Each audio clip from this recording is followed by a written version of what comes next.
Donc, Fanny, Je suis de retour. C'est bon. très bien. Je suis désolée. Je m'étais connectée avec mon compte Sciences Po et là, c'est bon, c'est mon compte perso. Donc, je reprends. Je vous inviterai donc à converser parce qu'il est hors de question que je parle toute seule dans un atelier de conversation. C'est déjà assez étrange de ne pas nous voir en chair et en os. Puis en ce moment, je trouve que la conversation a un petit peu redéfini. On a un paradigme qui est un peu redéfini avec effectivement ce confinement, comme tu le disais tout à l'heure, Brigitte, en introduction.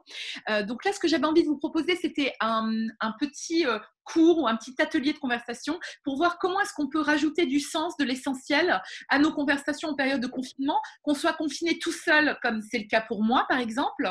Donc, je passe mes journées sur Zoom, sur Skype, sur Teams. On est parfois un petit peu perdu, lost in translation, je trouve, en ce moment. Et puis, le soir, on a envie, ou on n'a plus du tout envie, dans ce cas, d'appeler sa famille, ses amis, ou que vous soyez confiné en famille ou avec votre partenaire. Et dans ce cas, c'est vrai qu'on a des conversations qui peuvent être un petit peu répétitives parfois. Alors là, l'idée, c'est qu'on s'inspire les uns les autres. Moi, je n'ai pas la science infuse. Le sujet me passionne, mais néanmoins, je pense que vous aurez tous aussi des réflexions, des choses à échanger. Donc, on va le faire dans un instant. Simplement, effectivement, Brigitte le disait, moi, j'ai fondé la School of Life de Paris. C'est un concept anglais qui a été fondé par un philosophe à Londres il y a maintenant 12 ans. Moi, j'ai fondé ça à Paris il y a 6 ans. Et c'est une petite école de soft skills où on travaille sur l'intelligence émotionnelle, où on apprend ce qu'on n'apprend pas à l'école.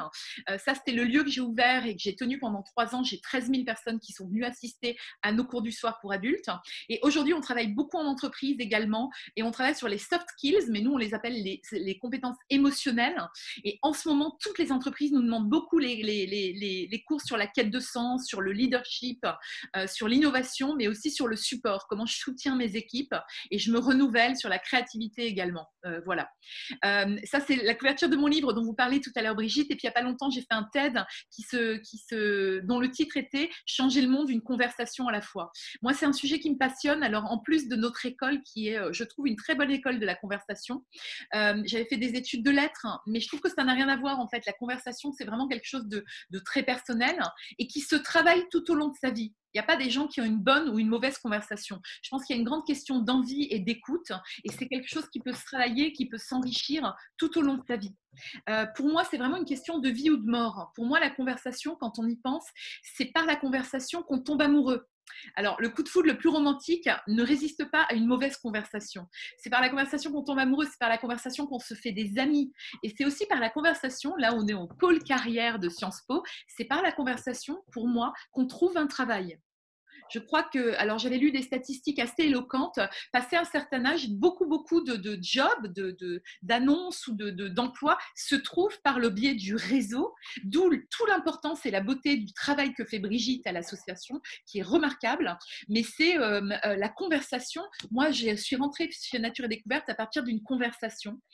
J'avais pas d'enjeu spécifique, je me suis laissée porter par la conversation et c'est un coup de foudre professionnel. Et les DRH, et peut-être qu'il y en a parmi nous ce soir, les DRH vous le diront, à partir du moment où un entretien d'embauche, un entretien c'est quoi? C'est une conversation qui est normée. À partir du moment où un entretien d'embauche se transforme en conversation, c'est gagné presque, j'allais dire. Parce que ça veut dire qu'on partage des choses, on partage une vision, on partage des valeurs. La personne des ressources humaines peut se projeter pour vous intégrer en tant que collaborateur. La conversation, c'est clé dans notre vie de tous les jours. Mais comme nous, les humains, on est des animaux sociaux, les animaux, ils communiquent, mais ils ne conversent pas. On est les seuls à avoir ce don, j'allais dire, de converser. En fait, comme c'est un peu inné chez nous, souvent, la plupart de nos contemporains ne réfléchissent pas forcément. Autrefois, on nous disait, tourne 7 fois la langue dans ta bouche avant de parler. Aujourd'hui, avec tous ces moyens de communication, je ne sais pas combien vous avez d'adresses mail, de WhatsApp, de Facebook, de Messenger, de LinkedIn qui vous arrivent tous les jours. Mais en fait, on se retrouve avec des dizaines, des dizaines, voire des centaines par jour de mails, de choses qui vous arrivent. Et on peut s'interroger, est-ce qu'on est encore dans une conversation quelque part? Alors, je ne suis pas sûre que c'était mieux avant, mais en tout cas, c'est une question que j'aime bien soulever. Là, ce soir, on va parler donc de retrouver le goût de la conversation en période de confinement. Normalement, quand je le fais en entreprise, cet atelier, et je travaille énormément avec des sociétés telles que Chanel, notamment, qui aiment bien ce sujet de la conversation, je l'oriente de manière très professionnelle. Ce soir, on va parler pro et on va parler perso aussi. Parce que je pense que dans cette période, on a besoin aussi de remettre du sens dans nos conversations, même les plus anodines.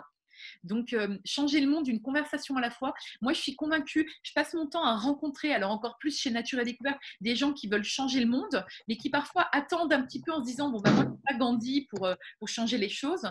Moi, je pense que je suis convaincue que si jamais on commence à changer ces conversations autour de soi, il y aura un ripple effect, un effet un petit peu flaque d'eau, et qu'on pourra changer le monde, une conversation à la fois. D'où le thème de ce TED.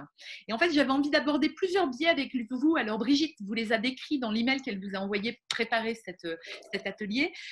Il va aller un peu vite parce que finalement, ça va passer vite et j'ai envie de vous donner la parole dans des ateliers où vous serez en plus petit comité et où vous pourrez vraiment échanger entre vous. Vous allez voir, les salles de réunion sur Zoom, ça marche super bien et c'est assez magique.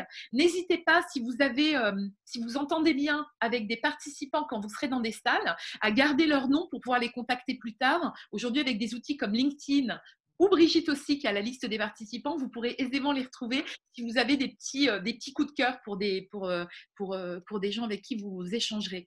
Moi, je voulais d'abord souligner que la conversation, c'est avant tout une exigence. Ce que je vous disais, c'est qu'effectivement, on est des animaux sociaux, on est doués de la conversation, on ne réfléchit pas forcément à ce qu'on va dire.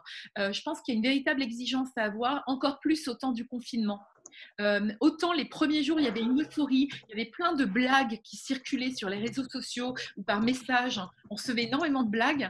Après 5 ou 6 semaines de confinement, j'en reçois de moins en moins des blagues. Elles se sont un peu taries. Je pense qu'on voit les conséquences, non pas sur la santé, mais aussi sur l'économie et la santé de nos entreprises qui sont assez dramatiques.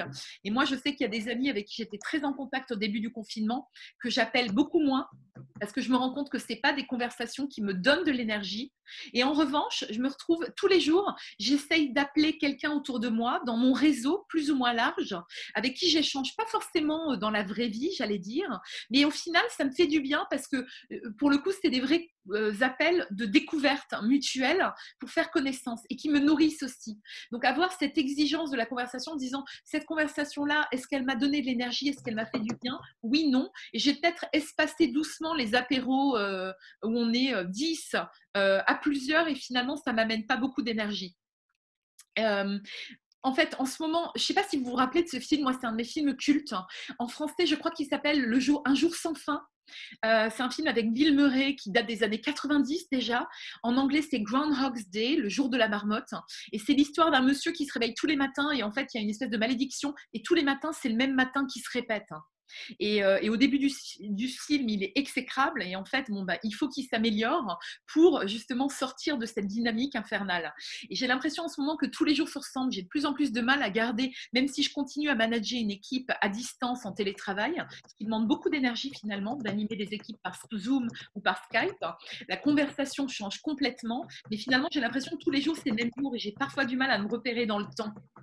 Le confinement aussi, ça nous amène, alors certains parmi vous sont peut-être confinés comme moi, tout seuls, d'autres sont peut-être confinés en famille et il y a des périodes où c'est plus ou moins facile. C'est un peu les montagnes russes ce confinement en fait et ça nous renvoie aussi à se recentrer, je pense, sur nous-mêmes. Tout à l'heure, on anime un atelier pour le grand public qui s'appelle Comment apprendre à mieux se connaître, parce que c'est aussi le moment de faire des choix, d'apprendre. J'ai une amie qui s'est mise au chinois pendant cette période de confinement, d'apprendre une langue étrangère. Moi, je suis chaque semaine une classe différente sur l'interface masterclass. Donc là, je suis en train d'apprendre la négociation avec un ancien du FBI. Voilà. Donc, on fait plein de choses, mais je pense qu'il y a aussi un trop-plein de communication. Là, depuis 8h30 ce matin, j'ai enchaîné les Zooms et les Skype. Et finalement, c'est se dire, au milieu de toute cette communication, ma conversation, elle en est où? Est-ce que c'est des choses où… Moi, je trouve que Zoom, c'est très bien pour animer des réunions ou des ateliers, mais au bout d'un moment, ça vous prend de l'énergie, mais ça ne vous donne pas autant d'énergie qu'une véritable conversation où on est à deux, de préférence en présentiel, mais on ne sait pas à partir de quand on pourra les reprendre, celles-là. Mais on a beaucoup de communication en ce moment, mais est-ce que ces communications sont des communications ou est-ce que ce sont des conversations? Et moi, j'avais envie qu'on s'arrête un petit peu sur cette conversation. Je voulais vous partager, pour moi, la plus belle définition qui soit de la conversation. C'est une citation d'un monsieur, d'ailleurs, il est prof honoris causa à HEC à Sciences Po, mais c'est un monsieur qui est anglais, qui s'appelle Theodore Zeldin. Moi, j'ai tous ses bouquins. dans la bibliothèque derrière moi et c'est remarquable. Il a écrit de très beaux ouvrages sur les Françaises et l'histoire intime de l'humanité. Pour ceux qui sont des vieux cagneux comme moi, vous avez peut-être lu l'histoire du 19e et des passions françaises. C'était lui. Il est passionné par la France. Et il a écrit un livre qui s'appelle De la conversation, comment parler peut changer votre vie. Et ça, j'ai trouvé cette définition de la conversation dans cet ouvrage que je vous recommande chaudement. Si vous avez envie d'acheter un livre sur la conversation, je fais même pas de la pub pour mon livre, achetez le sien parce qu'il est merveilleux. Et cette définition, il dit que la conversation, c'est un enrichissement réciproque et partagé qui permet aux êtres humains de créer et d'échanger de la confiance, de la sagesse, du courage et de l'amitié. C'est un art qui doit être appris, pratiqué et constamment enrichi sous peine de devenir bête et répétitif. Alors, comme il n'y a pas grand-chose sur mes slides, je vous les enverrai certainement pas. Mais si vous avez envie de faire une capture d'écran pour garder cette slide, je vous invite à le faire. Je trouve qu'elle résonne beaucoup. J'aurais pu mettre la définition du Larousse, mais je ne la trouvais pas aussi belle. Cette définition, elle est de la conversation, elle est nécessaire pour se recentrer en se disant c'est quoi une bonne conversation? Qu'est-ce que je suis en droit d'attendre d'une conversation? Et j'aime beaucoup quand il dit que c'est un art, mais presque au sens artisanal, je dirais, parce qu'il faut sans cesse l'apprivoiser, il n'y a rien de magique, il faut sans cesse le travailler sous peine de se transformer en robot et de tomber dans le jour de la marmotte, hein, si on a sans cesse les mêmes conversations. Alors, je vous passe les questions types en France qui embêtent un peu tout le monde, comme salut, ça va? Ce qui est intéressant avec ce confinement, c'est que salut, ça va? D'habitude, on n'écoute pas la réponse. Ce n'est pas vraiment une question. C'est plus une manière urbaine de rentrer en conversation. En ce moment, avec ce confinement, je ne sais pas si vous l'avez remarqué, mais certainement auprès de vos collègues, auprès de vos amis, quand on pose la question salut, ça va? C'est redevenu une vraie question. Parce qu'il y a des gens malades autour de nous, il y a des gens qui ont été malades, il y a des proches peut-être malades, et puis aussi s'enquérir de la santé mentale en ce moment, parce que c'est dur pour tout le monde. Je lisais en début de semaine et j'entendais sur France Culture un reportage sur des psychiatres qui parlaient de l'effet du confinement et de cette angoisse sourde. Donc le salut, ça va finalement, il reprend ses lettres de noblesse. Il y a d'autres questions qui nous enquiquinent un petit peu plus, et je terminerai justement l'atelier sur des questions plus essentielles, des questions comme quoi de neuf? Quoi de neuf, c'est compliqué. On vous pose la question quoi de neuf? Par où on commence? Est-ce qu'on commence parce qu'on a mangé à midi? On s'en fiche. Par quoi est-ce qu'on commence? Et puis enfin, il y a la fameuse question, tu fais quoi dans la vie aussi? Moi, j'ai écrit tout un chapitre dans mon livre à ce sujet pour voir comment est-ce qu'on pouvait y répondre différemment ou peut-être poser d'autres questions à la place. Parce qu'au final, même si on est passionné par tout ce qu'on fait, comme je le suis, hein, on n'a pas forcément envie le samedi soir au cours du dîner de raconter son CV ou son LinkedIn. On a peut-être envie de parler d'autres choses également. Juste un petit point, Fanny. J'ai l'impression que le partage d'écran ne fonctionne pas pour tout le monde. Alors, tu as raison, je vois 14, on ne voit pas votre écran. Alors, est-ce que je recommence? Est-ce que vous le voyez maintenant? Est-ce que s'il y en a qui ne le voient pas, vous pouvez vous exprimer peut-être dans la case à côté? Super, oui. Merci Iris, Christine, Marianne, André. Très bien, je suis rassurée. Je vais peut-être le laisser en petit comme ça dans ce cas. Oui. Ça ne vous gêne pas? Voilà.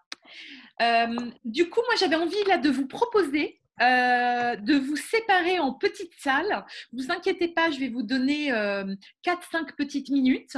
Je vais vous séparer. Alors, vous êtes 94. Je vais faire des petits groupes de 4-5 personnes et vous allez être répartis automatiquement par Zoom dans des salles. Et je vous invite à réfléchir à cette question-là. Alors, je fais un copier-coller parce que je vous la remettrai dans la boîte de dialogue si vous l'oubliez en chemin. J'aimerais bien vous demander de vous rappeler une bonne conversation que vous avez eue dernièrement, depuis le début du confinement par exemple. Ou alors, si ça ne vous est pas arrivé, peut-être une très bonne conversation que vous avez eue dans votre vie et qui vous a marqué pour une raison ou une autre. Et au-delà de ça, c'est se dire c'est quoi l'étincelle qui l'a déclenché.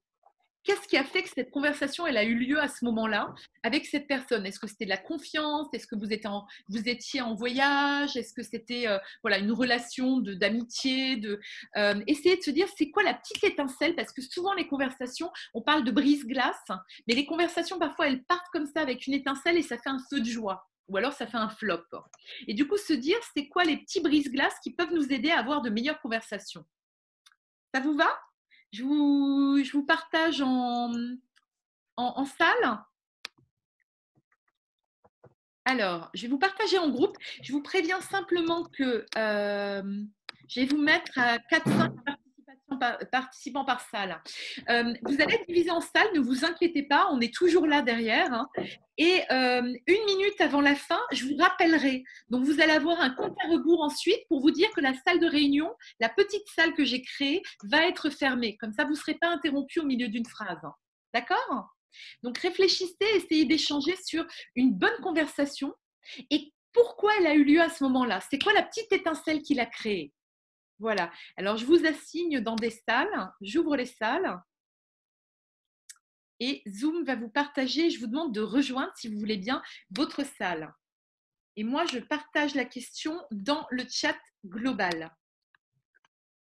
Alors.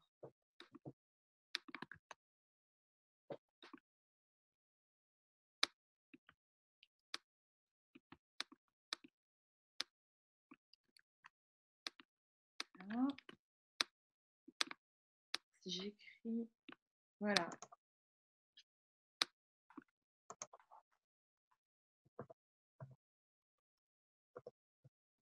Je l'ai écrit plusieurs fois.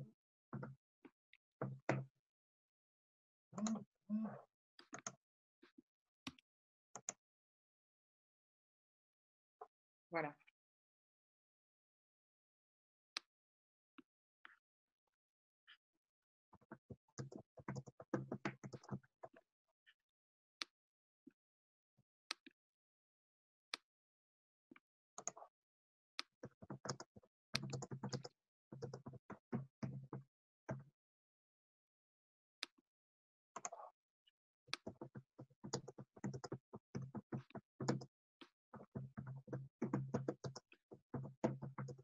Vous m'entendez? Oui, je ne sais pas votre prénom parce qu'il y a écrit. Je ne sais pas si vous me voyez. Hein. Alors, je vous vois, madame. Et est-ce que Oui. vous n'avez pas été assignée à une salle? Est-ce que c'est gênant si on Oui, se c'était tutoie ou pas 14. Et vous n'avez pas réussi à la joindre? Mais en fait, j'étais sur l'ordinateur et je n'ai pas de son sur mon ordinateur, donc j'ai pris mon smartphone. Et là, vous ne pouvez pas rejoindre votre Voilà, salle, madame? avec Laure Baudin, normalement, et Marianne, qui attendent, les pauvres. La flûte. Alors, attendez, je Voilà. regarde. Donc, je sais pas comment. Non, je ne peux pas vous réassigner, moi. Je suis désolée. Bon, Non. c'est pas grave, je vais quand même suivre. Hein. Et le prochain atelier, vous serez réassigné directement. D'accord, d'accord. Voilà. D'accord. Oui, bonjour. Bonjour. Bonjour, Cécilia. Oui, bonjour. Pareil. Alors en fait, moi, ma connexion a sauté au moment où peut-être il y avait une opération à faire, je ne sais pas. Donc, vous avez peut-être reçu une invitation pour rejoindre une salle. Alors, non, j'ai reçu invité. L'invitation, non, je ne vois pas d'invitation. C'est pas grave. Dans ce cas, c'est pas grave, Cécilia. Tout à l'heure, il y aura 3 autres ateliers. Vous serez réassignés du coup comme vous venez de vous reconnecter. Donc, ne vous inquiétez pas. D'accord, d'accord, très bien. Mais participer à 100 personnes, c'est compliqué sur tous ensemble. Oui, bien sûr. Il n'y a pas de souci. Voilà. Après, je ne force Je réfléchis quand même. Ok. Je ne force personne non plus. Donc là, je vois qu'il y a des gens qui sont restés avec nous et c'est pas grave du tout. Je veux pas qu'on se sente forcé de participer non plus. Voilà. J'ai l'habitude.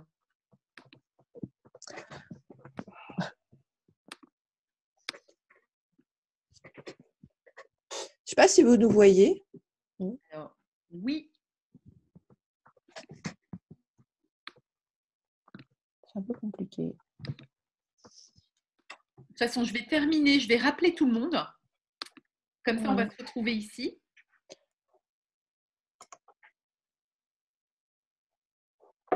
Alors, Duès Dorothée, je vois votre message. Bah, écoutez, je suis désolée, c'est dommage parce que c'est chouette de participer, mais je comprends. Voilà, j'ai rappelé tout le monde, donc ils ont 60 secondes pour fermer les salles et nous retrouver.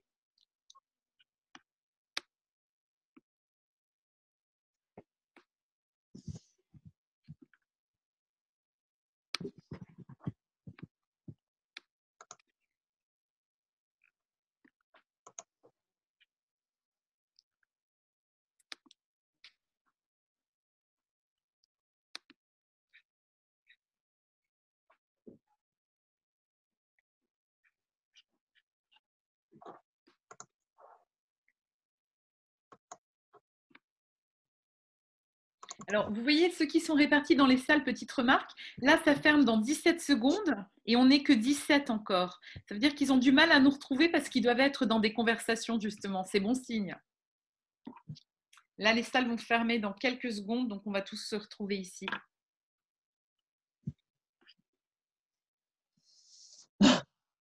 J'ai Paris, c'est ma salle. Ça marche très très bien.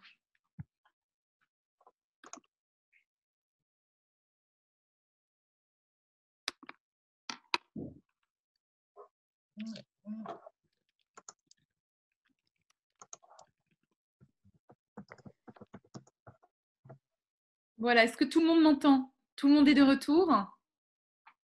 Alors, ce que je disais, c'est que dans les salles, vous avez vu, vous avez un espèce de compte à rebours à partir du moment où je vous dis c'est terminé. Il y a un compte à rebours pour que vous ne soyez pas interrompu au milieu de votre phrase qui vous dit il reste 1 minute avant qu'on ferme la salle. Donc, c'est assez agréable quand même. Ça évite de couper tout d'un coup. Et c'est assez bien. J'espère que vous avez eu des échanges intéressants. Au vu du temps que vous avez mis à revenir dans l'arène principale, j'imagine que oui. Et c'est assez sympa, je trouve, au moment du confinement, de se retrouver avec des inconnus avec qui on n'a pas grand-chose en commun, ou alors pour la plupart, on a fait la même école, mais bon, il y a longtemps. Mais de se retrouver entre inconnus et d'échanger. Donc, je trouve ça assez magique au moment du confinement.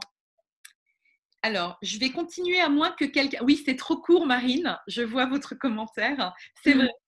Mais je vais être sûre qu'on avance néanmoins. Et ce que je vous disais, c'est si vous avez eu des salles sympathiques, tout à l'heure, Zoom, quand je vais refaire des salles, je crois qu'il vous remet avec les mêmes personnes. Donc, n'hésitez pas à échanger vos coordonnées ou sinon, Brigitte, peut-être, fera passer la liste. Je ne sais pas, Brigitte, comment tu souhaites le faire cette fois. Alors, je vais… On était destiné à être combien? Comment? On était destiné à être combien par salle? Normalement, entre environ 4 personnes. D'accord. Là, on était 3. Oui, Odile? Ah, votre micro s'est coupé, Odile. Oui, c'est parce que j'avais oublié d'appuyer sur la barre de tâches. D'accord. Oui, donc on n'était que 3. Il y en a une qui n'avait pas mis sa caméra, donc on ne voyait pas. Et l'autre qui n'a pas appuyé sur sa barre de tâches. Donc, à flûte, d'accord. Bon, mais donc vous avez pas de discussion possible. Mais vous n'avez pas pu échanger du tout? Ben non. Ah, je suis désolée. Alors là, c'est les aléas de la technique parce que normalement, ça marche très bien. Je le fais souvent. Non, ce n'est pas les aléas de la technique en l'occurrence. C'est les aléas des gens qui ne savent pas l'utiliser, qui n'ont pas l'habitude. Oui, on a l'habitude. Une autre fois. Ce sera pour une autre fois, Odile. Exactement. Dans ce cas, je vais lever le nombre de participants. Alors, je vois qu'il y en a qui sont retrouvés avec des copains ou peut-être des anciens de promo. C'est super chouette. C'est toujours magique, les ateliers Sciences Po Alumni. Alors, ce que je vous propose, c'est est-ce qu'il y a quelqu'un qui veut échanger ou est-ce que je continue? Est-ce qu'il y a quelqu'un qui veut échanger? Si vous pouvez couper votre micro. Brigitte, tu es là? Oui, vas-y, peut-être Fanny demande effectivement un exemple et puis après tu reprends. Ok, très bien. Est-ce que quelqu'un veut s'exprimer alors, on ne va pas avoir le temps d'entendre toutes les meilleures conversations, même si moi, ça me plairait beaucoup, mais simplement parler de cette étincelle. Si vous avez trouvé des choses que vous trouviez intéressantes à partager, des brises-glaces ou des étincelles, des situations qui font qu'on arrive à une bonne conversation. Bien, écoutez, j'y vais. Donc, Yannick, allô? Oui, vous m'entendez? Oui, Yannick. Oui. Donc, en fait, c'était ce que j'expliquais tout à l'heure avec les 3 autres personnes. C'était une conversation que j'ai eue avec ma cousine qui est un peu en rupture avec son travail actuellement, qui travaillait sur Paris, qui travaillait dans une grande maison de lingerie et qui s'y retrouve plus. Et donc, en fait, voilà, on a parlé de ses émotions, on a parlé de elle m'a exprimé son ressenti, ce qu'elle souhaitait voir, sa vision de ses 10 ou 15 prochaines années. Donc, Oui. là, elle est en train de faire voilà, un bilan de compétences. Donc, voilà, ça a été, je trouve, intéressant. On a pu, moi-même, j'ai eu une expérience de chef d'entreprise. Donc, voilà, on a pu échanger des idées. J'ai trouvé ça très intéressant. D'accord. Et c'était ces Voilà. dernières semaines pendant le confinement? Donc par téléphone? Non, c'était un petit peu avant le confinement. Ça devait être sur février. Je crois que ça va être février, ouais, février D'accord. 2020. Voilà. Ouais. Mais voilà, j'ai trouvé la conversation intéressante. D'accord. Alors, je vois qu'il y en a qui parlent d'humour à côté. Je vais rebondir dans un instant. Merci beaucoup, Yannick, du partage. Avec plaisir. Effectivement, entre l'humour et là, ce que vous évoquez avec votre cousine, moi, ce que je pense, c'est qu'il y avait de la confiance. Il y avait de l'authenticité parce que vous avez parlé à cœur ouvert de elle, ses interrogations, ses cheminements aussi professionnels. Du coup, il y avait énormément il y avait une relation de confiance. Oui. Là, on parle d'humour. Tout ça, c'est des choses très positives. Alors, en effet, les choses plutôt négatives, quand on demande « Salut, ça va ?» et que la personne répond « Non, ça va pas » ou j'ai eu plein d'autres réponses comme ça, c'est compliqué de rebondir. Alors qu'il y a des ingrédients, je pense. Et avant de parler de qu'est-ce qu'on va dire, je pense que dans la conversation, avant tout, c'est une posture. C'est une envie et c'est une posture. Et du coup, il y a des ingrédients essentiels. Il y en a qui marchent, il y en a qui ne marchent pas. Alors moi, je n'ai pas de formule magique parce que je pense que c'est à chacun de faire avec ce qu'il a et de tester. Il y a beaucoup de test and learn. Il y a des choses qui marchent avec les uns, par exemple l'humour, et des choses qui ne marchent pas du tout avec d'autres. Là, je vois Stéphane Lemaire qui dit une blague, Isabelle qui disait la peur. On va en parler, Isabelle, c'est une bonne réponse aussi, c'est la vulnérabilité. On va en parler tout à l'heure, effectivement, en ce moment surtout. Mais voilà, là, ce que je voulais vous amener, c'était se dire, avant toute chose, c'est quoi les choses qui marchent et les choses qui ne marchent pas dans une conversation. Alors, je vous repartage mon écran pour pouvoir avancer dans la progression. Mais est-ce que vous voyez mon écran? Oui. C'est en route. Oui. C'est en route, ça patine un peu, c'est peut-être un peu long. Oui. Là, vous le voyez?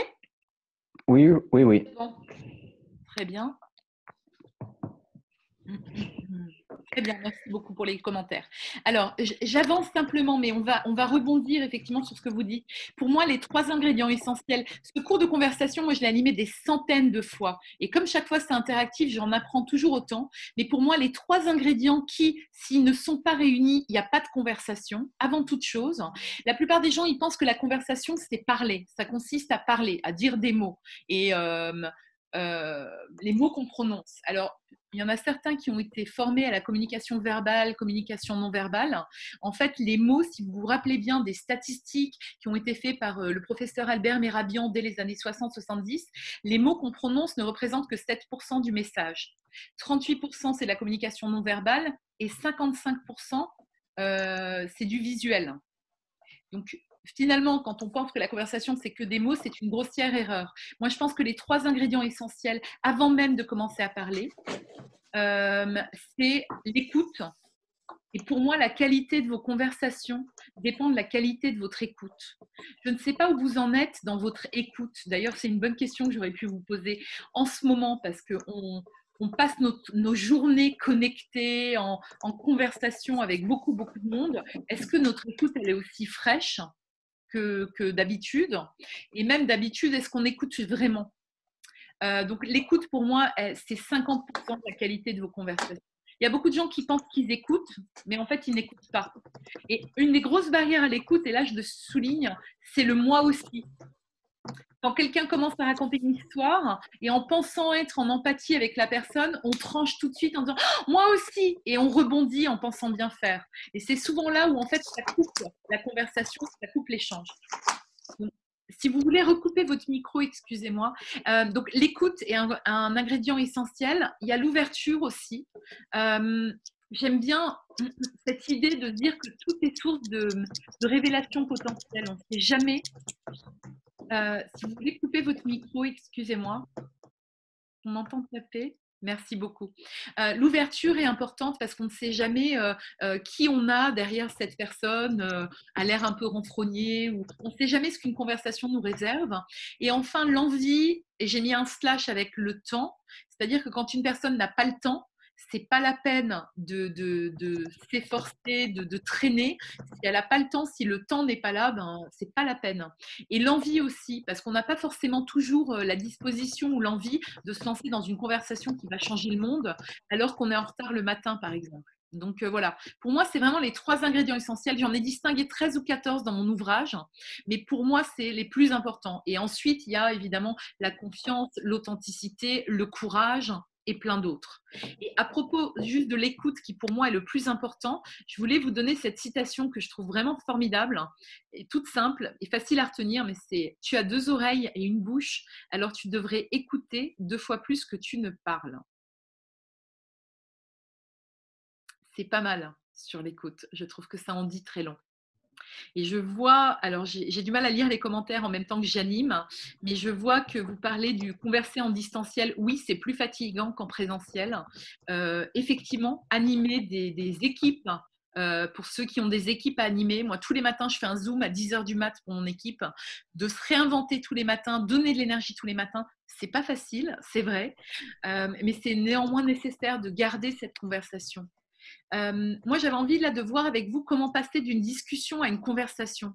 Comment est-ce que de nos petites discussions les plus anodines, on peut finalement les transformer en conversation. Et en fait, pour moi, il y a un ingrédient essentiel qui en croise beaucoup d'autres, c'est les émotions. Alors, je vous cite une poétesse américaine que j'aime beaucoup, qui est décédée il y a quelques années, qui s'appelait Maya Angelou, qui a eu cette phrase, je vous la lis, « Les gens oublieront ce que vous avez dit, ils oublieront ce que vous avez fait, mais ils n'oublieront jamais », alors en anglais c'est « how you made them feel ». They will never forget how you made them feel. Comment vous avez fait en sorte qu'ils se sentent avec vous. Et je pense que là, on touche à un ingrédient essentiel de la conversation. Des discussions, on en a tous les jours. Salut, ça va, la pluie et le beau temps, etc. Mais pour moi, un des triggers, une des choses qui vous permet de passer dans le mode conversation, souvent, c'est les émotions. C'est être en phase avec la personne. C'est pour ça que j'ai conçu un outil que je vous confie là, et on le travaille quand on est en présentiel, et je le fais remplir, ce tableau, il est aussi dans mon livre. Brigitte, tu le connais bien. C'est un outil que j'ai appelé savoir faire ressentir, parce qu'en fait, la plupart du temps, dans nos conversations pro ou perso de tous les jours, on pense à ce qu'on voudrait que la personne en face de nous, elle sache. Par exemple, un déjeuner avec une amie, un rendez-vous professionnel important, un événement networking ou un dîner en tête-à-tête. On pense à ce que la personne, on voudrait qu'elle sache de nous. On pense aussi, peut-être en préparant nos conversations, si tant est qu'on les prépare, à ce qu'on voudrait que la personne, elle fasse. Par exemple, après un rendez-vous professionnel important, on va dire un entretien, on voudrait que la personne, elle sache qu'on est motivé, on est fait pour le job, on est compétent, on est dynamique, on a une vision, etc. Qu'est-ce qu'on voudrait qu'elle fasse? On voudrait bien qu'elle nous rappelle. On voudrait bien qu'elle nous embauche, on voudrait bien qu'elle nous présente à ses équipes.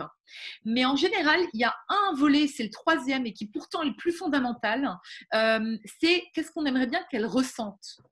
Est-ce que la personne, elle a un peu vibré? Parce que la chargée de recrutement qui a vu 10 personnes, alors c'est déconseillé, mais qui a vu 10 personnes dans la journée, à la fin de la journée, moi quand je recrutais, à la fin de la journée en général, je suis vidée et je ne me rappelle plus au final des gens que j'ai vus en entretien pendant la journée.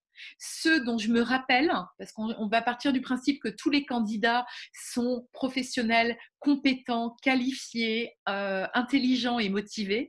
Moi, à la fin de la journée, je me suis rendu compte qu'en fait, c'est quand, et ça, on les apprend quand on construit nos pitchs et la manière dont on se présente, c'est les personnes qui m'ont fait vibrer un petit peu. C'est quand le débat, il a décollé. On a parlé d'une vision, on a parlé… il y a eu un côté émotionnel qui a cranté la conversation vers quelque chose d'autre.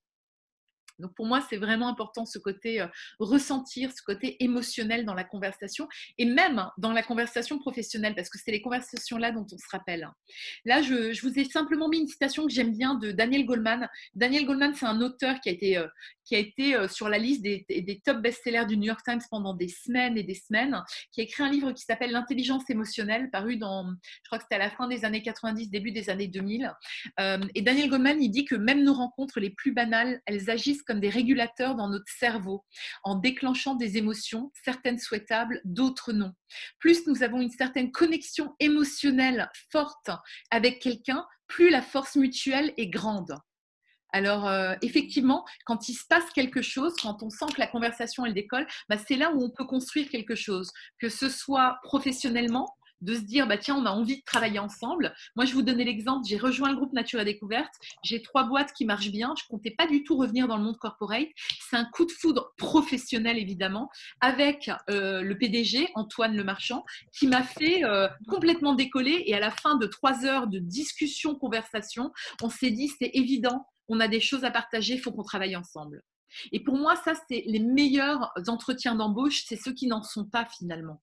Et où il y a une telle connivence, une telle force commune qui se dégage, qu'il y a un projet, que ce soit professionnel ou que ce soit personnel aussi. Le projet de se mettre en couple, le projet de partir en vacances ensemble, de mener un projet ensemble, perso ou entrepreneurial, que sais-je. Donc, j'aime beaucoup cette citation. Si vous l'aimez bien, je vous invite à faire une petite capture de votre écran également. Parce que je la trouve assez révélatrice de nos conversations. Accepter les détours aussi, se dire que dans une conversation, parfois, c'est pas non plus l'autoroute bordée de petites fleurs. Il faut aussi accepter qu'une conversation, ben, on sait pas trop où on va. Elle peut tourner dans des méandres, etc. Mais qu'au final, c'est peut-être aussi les plus belles. Surtout en France, je vous ai pas fait l'historique de la conversation parce que je voulais aller vite dessus. Mais l'ouvrage de référence, autant l'expression l'art de la conversation, il est né en France dans les salons du 18e où ben, les gens ont, j'allais dire, érigé en art cette conversation, même si c'était des salons assez élitistes et qui n'étaient pas réservés, qui n'étaient pas pour tout le monde. Mais néanmoins, ça se tournait parfois en joute verbale, comme on le voit dans le film Ridicule, qui est une excellente illustration de ces salons du 18e. Moi, je pense qu'aujourd'hui, on a d'autres attentes par rapport à la conversation. Et malheureusement, la Bible, encore aujourd'hui, sur la conversation, c'est un livre d'un Américain qui s'appelle Dale Carnegie, qui était un publicitaire et qui s'appelle « Comment se faire des amis et influencer les gens ». Alors peut-être que certains l'ont lu et le connaissent, ce livre de Dale Carnegie. À mon plus grand effroi, c'est encore le best-seller sur la conversation aujourd'hui. Mais je crois qu'on a là un problème de la conversation. C'est comment on se fait des amis pour influencer les gens, pour obtenir quelque chose. Moi, j'aime bien l'idée de me dire que les chemins de traverse, c'est ceux qui nous ramènent à l'essentiel. Et parfois, prendre un petit peu de temps. Et en ce moment, le moment du confinement, c'est peut-être le bon moment de prendre un petit peu de temps pour dégager d'autres conversations. Et je voulais terminer en fait aujourd'hui cette partie sur l'exigence de nos conversations. On a parlé des ingrédients qui marchent, de ce, quand je vous ai montré la définition de la conversation tout à l'heure, ce à quoi on est en droit d'attendre d'une conversation en fait. Qu'est-ce qu'on peut retirer d'une conversation? Un enrichissement réciproque et partagé. Mais je pense aussi qu'il faut se dire à quoi est-ce qu'on a envie de renoncer. Et moi, je pense que ce confinement, je ne dis pas qu'il a du bien parce que sincèrement, je suis très inquiète pour l'économie, pour nos entreprises françaises. Mais à quoi est-ce qu'on a envie de renoncer? Parce que je pense que les situations de crise, c'est aussi des moments pour se réinventer et qui, vous me passez l'expression, peuvent remettre l'église au milieu du village. Et moi, je me suis très vite rendu compte que mes conversations quotidiennes ne me faisaient pas forcément le plus grand bien. Il y avait des conversations avec des amis que j'appelle de moins en moins, et c'est pas grave. Mais se dire, bah tiens, à quoi est-ce qu'on peut renoncer pendant cette période aussi de conversation? Est-ce qu'on a encore envie de parler de la météo? Est-ce qu'on a envie de parler de se plaindre et de restasser le nombre de morts et de malades? Moi qui suis une vraie Sciences Po, au bout de quelques semaines, j'ai décroché des infos parce que le décompte des morts et des personnes hospitalisées tous les matins, ça avait un véritable impact sur moi, ma santé mentale, et je sentais que ça m'angoissait. Donc, se dire à quoi est-ce qu'on est-ce qu'on pourrait renoncer? Je vais vous laisser peut-être 3-4 minutes, hein, si vous avez envie. Je vais vous répartir à nouveau dans des groupes. Peut-être que ce seront les mêmes groupes, peut-être que ce seront d'autres, je ne sais pas. C'est complètement aléatoire, c'est Zoom qui les fait. Voilà, donc je vous repartage en groupe. si je retrouve la commande, voilà. Je vais vous laisser 4 minutes et puis après, au bout de 4 minutes, je vous rappellerai, donc vous aurez 1 minute pour nous retrouver tous ensemble. Voilà. Donc, à quelle conversation vous pourriez renoncer ou avoir moins de ce genre de conversation pendant cette période de confinement. Et vu qu'on ne va pas reprendre tous du jour au lendemain le 11 mai, je pense, on aura encore beaucoup de télétravail devant nous. Sur quoi est-ce que vous avez envie de vous focuser sur l'essentiel et à quoi vous avez envie de renoncer? Voilà. Je vous laisse rejoindre vos salles de réunion respectives.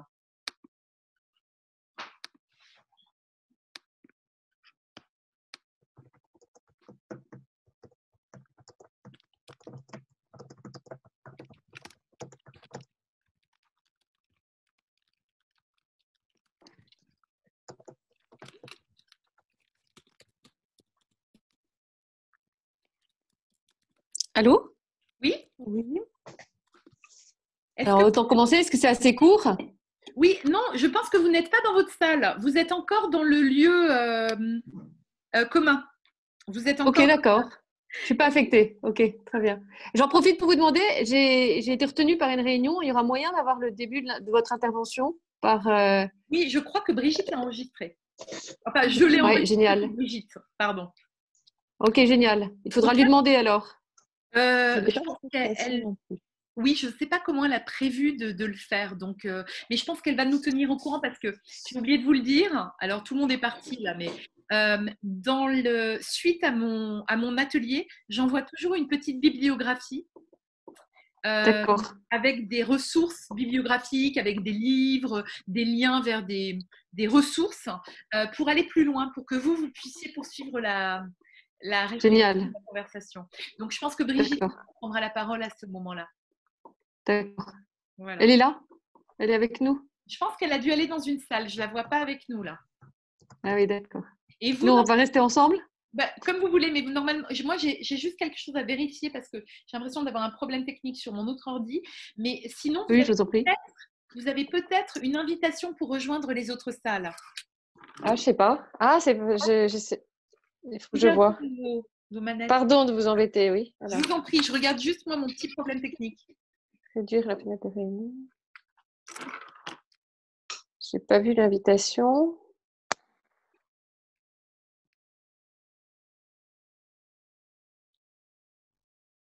Moi non plus. Alors. Vous ne l'avez pas? Non.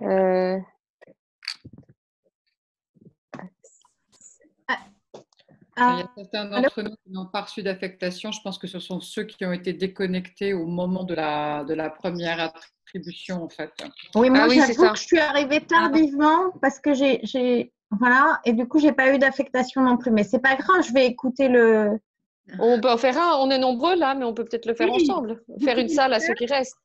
Oui, absolument. Alors, vous êtes 24. Vous êtes... Oula, alors, on va faire court. Mais je vous laisse parler du coup. Et moi, je regarde le timing. Donc, je vous laisse ensemble. Moi, personnellement, je trouve difficile de renoncer à quelque chose. Et en même temps, j'aimerais davantage parler de choses qui allaient plus générales. Et en même temps, on a besoin d'un minimum de prendre connaissance de nos proches, des nouvelles de nos proches, un minimum.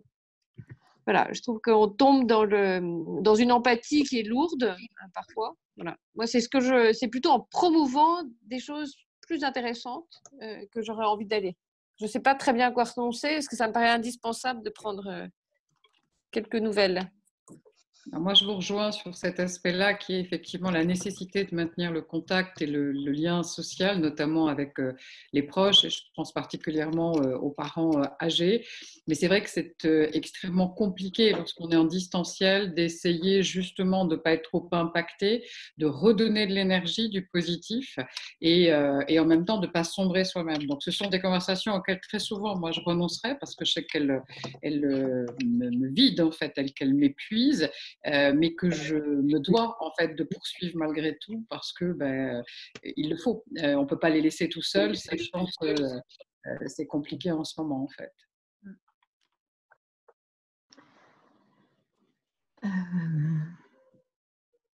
Je vous laisse rebondir entre vous. Je ne veux pas monopoliser. Alors moi, je ne sais pas si vous m'entendez. Oui. D'accord. Moi, je suis un petit peu d'accord. Je trouve ça…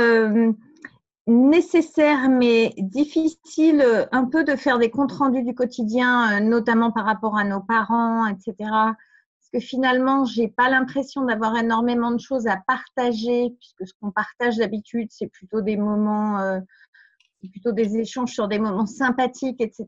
Et que là, j'ai l'impression d'être plutôt d'essayer de m'enrichir par des MOOC, des liens, etc., mais qui ne sont pas très transmissibles aux gens de ma proximité immédiate. Et donc, bizarrement, je suis un peu à cheval entre le fait de dire je continue d'avoir envie d'échanger avec mes proches parce que c'est ceux qui me sont chers et ceux qui comptent. Et en même temps, comme j'ai l'impression d'être assez isolée et finalement de faire des choses assez un peu égocentrées, je trouve difficile de le partager en fait.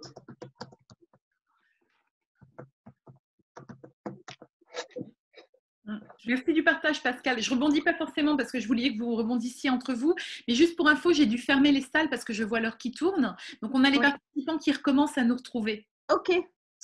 Mais merci beaucoup du partage.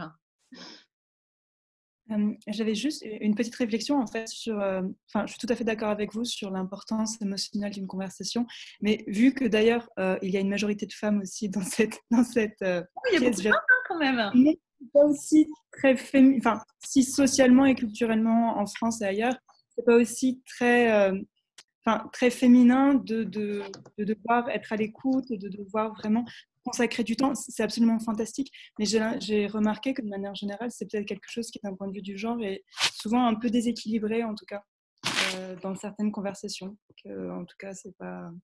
Voilà, qu'il y a souvent plus peut-être de femmes qui prennent le temps justement de maintenir ces mêmes conversations avec les personnes âgées que vous mentionnez, par exemple. Mais les conversations peuvent être aussi sur l'économie. Oui, peu importe le sujet, de mon point de vue. Oui, oui. Mais c'est vrai que c'était juste une réflexion que j'avais sur le fait que, voilà, enfin, j'ai souvent vu des femmes prendre le temps justement d'écouter les gens, de passer ces moments et qui peuvent être en fait épuisants parce qu'il y a une charge émotionnelle qui est assez voilà, merci beaucoup du partage. Merci Colline. C'était le point de vue de Colline. Hein. Moi, je ne rebondis pas là-dessus parce qu'effectivement, je ne me prononcerai pas dessus. Mais en tout cas, je vous remercie d'avoir exprimé votre point de vue, Colline. Alors, il y a tout le monde qui nous rejoint maintenant. Je crois que Zoom a fermé les salles. Oui, effectivement. J'espère que vous avez eu de bons échanges. Si vous avez envie de partager dans la barre de conversation du milieu, enfin à droite, un petit peu le fruit de vos échanges et puis ce que vous êtes dit d'intéressant sur ce à quoi vous étiez prêt à renoncer peut-être. Moi, je vous donne un exemple très bête. Ma première partie de carrière, je l'ai travaillé dans la mode. Donc, j'ai encore beaucoup d'amis qui travaillent dans la mode ou qui ont eux-mêmes des marques de bijoux, de fringues, etc. Et en fait, en ce moment, je me rends compte que la mode, c'est peut-être par rapport à tout ce qui se passe, hein, je ne parle même pas de la santé, mais de l'économie aussi, j'ai l'impression que la mode, c'est un peu démodé en ce moment. Donc moi, c'est une conversation clairement qui ne m'intéresse pas. Et ce week-end, j'ai acheté Madame Figaro parce qu'il m'avait interviewé sur un truc. Et du coup, je feuilletais Madame Figaro. Je ne crache pas du tout sur la mode, qui est une industrie que j'aime beaucoup. Mais en ce moment, moi, ça m'a paru totalement hors sujet. Et du coup, ça, c'est une conversation, c'est un exemple un peu prosaïque, mais c'est une conversation en ce moment, la mode, qui ne m'intéresse pas du tout. Et d'ailleurs, j'ai l'impression que tout le monde est en train de purger ses placards et de se dire plus jamais ça, on va consommer différemment, etc. Voilà. Si vous avez envie de partager, je vous invite à le faire donc dans la barre de conversation. Comme ça, on pourra tous voir les sujets des uns des autres. Et tout à l'heure, pendant la petite pause, quand vous étiez dans des salles, j'ai regardé un petit peu ce que vous écriviez. Il y a, je crois que c'était Anne-Lise, mais je suis pas sûre, qui parlait du mouvement, de l'importance du mouvement. Alors effectivement, le mouvement, c'est moins une posture, mais elle disait que dans son groupe tout à l'heure, je ne sais pas si c'était Anne-Lise ou si je me trompe de prénom, mais en tout cas, qui disait que le mouvement semblait important pour mettre dans de bonnes conditions pour la conversation. Alors moi, je peux qu'abonder parce que Socrate, vous le savez peut-être, était un philosophe qui marchait. Il y a beaucoup de philosophes comme ça qui marchaient avec ses disciples et puis qui philosophaient en marchant. Et effectivement, la marche, moi j'adore aussi la rando, c'est une super manière de réfléchir ou alors de se reconnecter. Peut-être que notre point focal, on ne regarde pas dans les yeux, mais on regarde ensemble quelque chose qui nous dépasse, la beauté de la nature ou autre. Et effectivement, la marche ou le mouvement peut provoquer de bonnes conversations. C'est peut-être pas un ingrédient, mais c'est une bonne condition. Donc, merci pour votre partage. Vous voyez, je les lis quand je peux. Voilà. Donc, je vous laisse partager pour poursuivre la conversation ce qui peut être ce à quoi vous êtes prêt à renoncer, mais je pense que c'est un vrai sujet. Quand on parle de l'exigence, c'est qu'est-ce qu'on a envie ou vers quoi on a envie de tendre davantage et vers quoi on a envie aussi d'arrêter en fait, d'aller. Et c'est le bon moment pour se le poser. Ensuite, il a parlé un peu du leadership, du charisme et de la vulnérabilité. Alors là, je vais changer un peu de sujet, mais pour moi, il est fondamental, surtout en ce moment. Parmi vous, il y a certainement des gens qui, comme moi, managent de grandes équipes à distance depuis presque 1 mois et demi, 2 mois maintenant, et c'est épuisant. Moi, j'ai une fatigue qui s'est installée et voilà, c'est normal, hein, on est humain. Et en fait, je voulais parler d'un sujet qui est la vulnérabilité, parce que pour moi, dans un leader, aujourd'hui, on est passé au statut de leader devant manager. En fait, un leader, c'est quelqu'un qui donne du sens, qui donne de l'énergie à ses équipes, mais aussi qui n'est pas infaillible. Et moi, la semaine dernière, j'ai eu un deuil dans ma famille complètement subi. Alors, c'était pas le Covid, mais c'était un arrêt cardiaque foudroyant. Et en fait, je l'ai dit à mon équipe, j'ai annulé le Zoom d'équipe en disant demain, je sens que je vais avoir un retour de bâton, ça ne va pas aller. Et j'ai pris ma journée pour prendre soin de moi. Et en fait, je sentais que normalement, je suis toujours très forte, beaucoup d'énergie, etc. Le fait de me dévoiler et de montrer un peu de vulnérabilité que mon équipe n'avait jamais vu en 1 an et demi, ça leur a fait du bien pour se dire « Ok, moi aussi, je peux être vulnérable. » C'est inviter l'autre. Donc moi, j'avais envie de vous parler, on va faire un tout petit aparté, vous parler un petit peu de céramique. Je voulais vous partager cette photo que j'adore, qui est l'idéal de beauté occidentale. C'est des vases qui sont exposés au musée de Louvre, qui ont été faits par la manufacture de Sèvres, pas loin d'ici, en 1767. Et ça, c'est l'idéal de beauté occidentale. Il n'y a rien qui dépasse, tout est parfait. Juste après, je vous partage un petit bol qui est exposé au Musée national de Tokyo, qui a été assuré il y a quelques années pour 35 millions de dollars. Vous ne rêvez pas, 35 millions de dollars. Ce petit bol, il est contemporain, 1782, les 2 autres vases de la porcelaine de Sèvres, 1767. En fait, ce petit bol, il a quelque chose de particulier. C'est une technique japonaise, héritée de la philosophie du wabi-sabi, qui est une philosophie qui veut dire parfait, imparfait. Et en fait, ce bol, il a été cassé. Et il a été recollé. Alors, vous voyez un petit peu les petits traits qu'on voit imparfaits dessus. En fait, il a été recollé avec une technique japonaise qui s'appelle le kintsugi. Et il a été recollé avec une pâte collante faite à base d'or. Et du coup, ce qui a été cassé de manière unique, on l'a fait tomber. En fait, on l'a recollé, on a pris le soin, l'attention et l'amour pour le recoller et en plus pour le sublimer. Ça montre beaucoup la philosophie occidentale. Dans la tradition occidentale, c'est le culte de la perfection. La tradition orientale nous invite à un culte de l'imperfection. Alors, je ne parle pas japonais, mais je vous ai mis un peu la racine du mot. Kin, ça veut dire or, et tsuki, ça veut dire jointure. Et en fait, ces bols qui ont tous été cassés ont été réparés avec art. Aujourd'hui, quand vous cassez un bol que vous avez peut-être payé 1 euro ou 2 fait en Chine, chez un géant du meuble suédois peut-être ou autre, en fait, qu'est-ce qu'on fait avec son bol cassé? On le jette à la poubelle. Alors que ce que nous apprend cette philosophie du kintsugi, c'est de prendre le temps et l'attention nécessaire pour le réparer, pour le recoller. Et ça donne des créations magnifiques. Je me suis fait plaisir, je vous en ai mis 2-3. Je vous rassure, je ne vais pas vous parler céramique pendant une demi-heure, hein, mais je vous en ai mis quelques-uns parce que je trouve que c'est très très beau, c'est une très belle allégorie. Parce que moi, je pense qu'en fait, dans la vie, on a beau faire semblant d'être parfait, un peu comme les vases de la porcelaine de Sèvres. En réalité, on est tous un petit peu comme ça.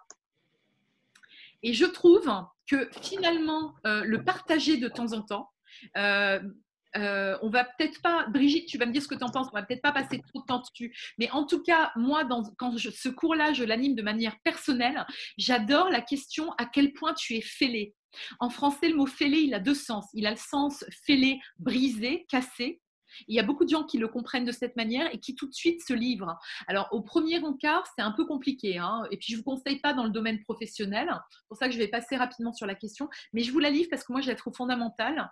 Et fêlé, il y a le côté un petit peu foufou aussi, et je pense qu'on a tous notre grain de folie. Et j'aime bien parler de l'idiot intérieur qui est très cher à Erasme.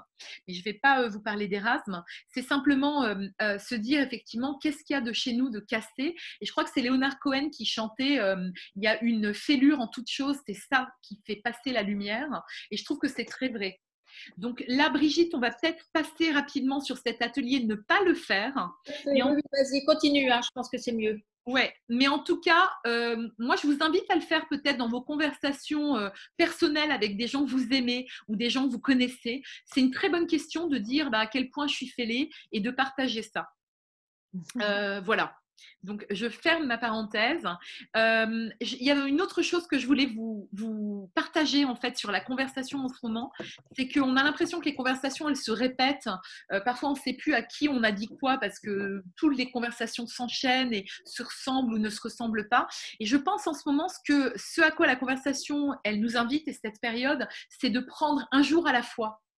Et c'est vraiment de redécouvrir la beauté des choses toutes simples, se recentrer. Alors, il n'y a pas longtemps, il y avait les cerisiers en fleurs. Moi, je me promenais avenue Junot dans mon quartier, là sur les hauteurs de Montmartre. Il y avait les cerisiers en fleurs. Pour les urbains, où il y a peut-être des gens parmi vous qui sont à la campagne, mais pour les urbains, en tout cas, on a raté le printemps, clairement.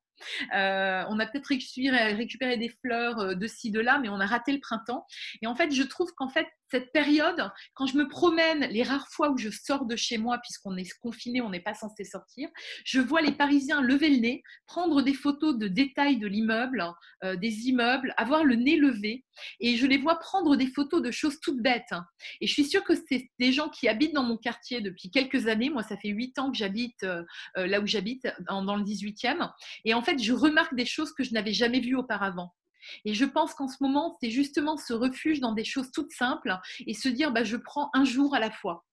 En même temps, je vous dis ça, je travaille sur le purpose et la raison d'être que je retravaille de mon entreprise.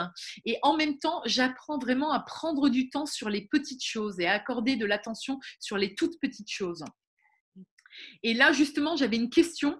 C'est comment vous pourriez davantage, effectivement, vous arrêter et vous émerveiller sur les toutes petites choses qui font le quotidien. Il y a peut-être des gens parmi vous qui ont réagencé leur appartement ou qui ont prévu de faire des travaux dans l'appartement, qui ont trié, qui, les rares fois qui sont sortis, effectivement, ont vu des choses. Peut-être que vous avez remarqué que le jour se lève de plus en plus tôt. Pour ceux qui sont en ville et à la campagne, vous entendez peut-être le chant des oiseaux. Moi, je l'entends à Montmartre, là où je suis. Je ne me rappelle pas l'entendre que je l'entendais auparavant. Alors, c'est peut-être moi qui ne prêtais pas attention parce que j'étais dans le flot continu de mes journées. Mais en tout cas, aujourd'hui, on entend des choses qui nous émerveillent, qui ont peut-être toujours été là, mais qu'on n'entendait pas. Donc, c'est comment est-ce que vous pourriez davantage peut-être vous arrêter et vous émerveiller, peut-être prendre quelques minutes. Alors, moi, je ne suis pas du tout partisane. J'aime bien la méditation, mais je ne la pratique pas en tant que telle. Mais en tout cas, c'est un peu ce que vous dit la méditation, c'est être dans le moment présent. Il y a un livre qui cartonne encore plus que d'habitude en ce moment, c'est le livre qui doit être quelque part derrière moi, d'Eckhart Tolle, qui s'appelle « Profiter de l'instant présent », je crois. Alors, c'est un très beau titre. Le livre est assez difficile à lire, mais en fait, tout ce qu'on vous dit en ce moment, beaucoup de philosophes ou de psychiatres français qui en parlent également, toute cette mode de la méditation. Nous, chez Nature et Découverte, on vend énormément de produits yoga et méditation. C'est profiter du moment présent. Et s'il y a un moment dans notre vie où on peut se caler sur quelque chose, c'est en ce moment et prendre le moment présent. Et je trouve que c'est un joli moyen aussi de communiquer avec nos proches en lançant d'autres questions et en se disant, toi, sur quoi les 3 dernières choses sur lesquelles tu t'es émerveillé? Ou alors se dire, tiens, aujourd'hui dans ma journée, peut-être autour de la table familiale, lors du dîner du soir, se dire, tiens, toi, qu'est-ce que tu as appris? Ou sur quoi est-ce que tu t'es émerveillé aujourd'hui que tu n'avais peut-être jamais remarqué? Et des petits détails. Et je pense que le diable se niche dans les détails. Donc voilà, s'attarder et sur quoi est-ce qu'on peut s'émerveiller. Alors Brigitte, je ne sais pas si on le fait en petit atelier ou je le laisse comme ça pour de la nourriture et puis après les gens l'appliquent ou pas. Je vois qu'il y a beaucoup de gens qui participent dans la fenêtre à côté, ça me réjouit. Je n'ai pas le temps de les lire, mais Brigitte, qu'est-ce que tu en penses? On fait des petites salles de réunion? Non, je pense que tu peux peut-être que chacun raisonne ou réfléchisse pendant 5 minutes, pendant 2 minutes, de façon à ce que j'ai l'impression que les petits groupes ne fonctionnent pas toujours très très bien. D'accord. Et dans ce cas, vous pouvez partager comme l'ont fait Pascal, Candida, Manon de côté, vous pouvez peut-être partager. Merci Pascal d'avoir remis la citation en anglais, c'est exactement ça, la citation que je citais tout à l'heure de Leonard Cohen. Oh pardon, j'ai été un peu vite là. Voilà, donc n'hésitez pas à partager. Et puis on peut se lire.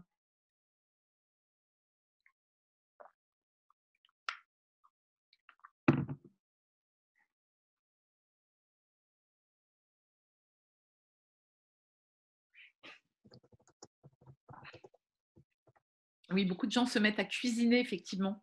Pareil qu'il y a des pénuries de farine en ce moment.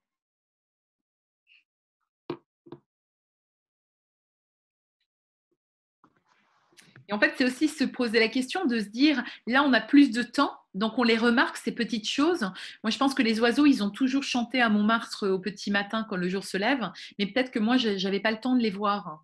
Et se dire, comment est-ce qu'on pourrait garder ça, en fait, en momentum, finalement, quand on reprendra une vie normale. Enfin, je pense que le normal sera redéfini aussi, mais la correspondance écrite, hein, ça me parle beaucoup.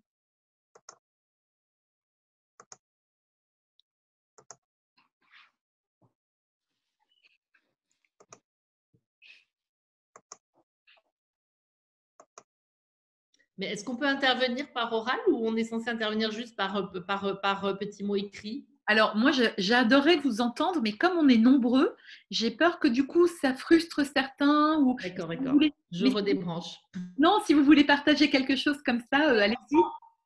En 30 secondes, allez-y. Hein, et après, J'étais simplement en train de me dire effectivement que c'était intéressant parce que les moments très difficiles comme en ce moment, enfin très particuliers en tout cas, suscitaient des choses particulières et en l'occurrence, peut-être précisément des modes d'échange plus profonds qu'à l'habitude. Voilà. Absolument. Absolument. Et s'arrêter sur les petites choses. Et en fait, moi, je ferai le parallèle avec les personnes âgées. Et je lisais, c'était les réflexions d'Alain de Botton, le fondateur de la School, qui disait qu'en fait, on se rend compte que toutes ces petites choses, s'émerveiller, par exemple, moi, je me suis émerveillée sur le lilas. Au bas de mon immeuble, on a un lilas dans le jardin. Et en fait, je l'ai vu progresser, s'ouvrir. Là, c'est un peu la fin du lilas, en tout cas sur Paris. Et en fait, d'habitude, c'est pas des choses que je fais communément de m'extasier devant le lilas au jour le jour. Et finalement, se dire que les gens, quand ils arrivent souvent en fin de vie, ils ont traversé pas mal de crises, pas mal de chagrins, pas mal de joie aussi. Et il y a beaucoup, beaucoup de personnes âgées qui se ressentent sur le jardin et la botanique. Et sur justement les fleurs et s'émerveiller d'une fleur et voilà. Moi, je sais que ma grand-mère s'est remise au jardinage dans les dernières années de sa vie. Beaucoup de personnes âgées qui se passionnent pour les fleurs et la botanique. Et je pense que c'est assez révélateur on a traversé beaucoup de choses, mais finalement, ce qui compte aussi, c'est s'émerveiller des petites choses. Voilà. Et puis aussi, il y a une autre chose en ce moment qui, je pense, chahute les choses, c'est qu'en ce moment, vous avez peut-être entendu parler ce fameux terme américain qui dit le FOMO, le Fear of Missing Out. Ça veut dire la peur de rater quelque chose. Le FOMO, ça peut nous prendre quand on se dit je suis chez moi un samedi soir alors que tout le monde fait la fête, tout le monde s'amuse ailleurs. Ou alors le dimanche, j'ai la flemme d'aller voir cette expo, mais il y a des gens bien plus intelligents ou organisés que moi qui y vont. On a toujours un peu l'impression que finalement, il y a des gens plus cool ou des gens plus organisés que nous ailleurs ou plus heureux que nous. En fait, je trouve qu'en ce moment, finalement, ça remet un peu les pendules à l'heure parce qu'il n'y a pas de fête ailleurs. Il n'y a pas de gens qui vivent des vacances de rêve sur une île de rêve dans un hôtel incroyable ailleurs. On est tous confinés chez nous, dans notre solitude ou alors dans nos familles.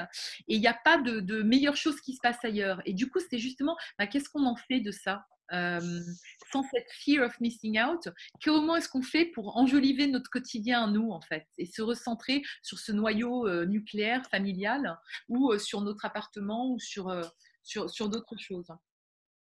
Voilà. Je vois beaucoup de choses sur sens de l'observation. Moi, en ce moment, je prends des cours. Chaque semaine, je travaille un skill avec Masterclass. Je vous disais, j'entends le Sacré-Cœur de chez moi, je ne l'avais jamais entendu. Là, j'entends sonner parce qu'il y a moins de bruit. Et ce qui saisit, par exemple, pour ceux qui sont à Paris ou dans des grandes villes, c'est qu'en ce moment, il y a un silence dans les rues parfois. C'est assez renversant.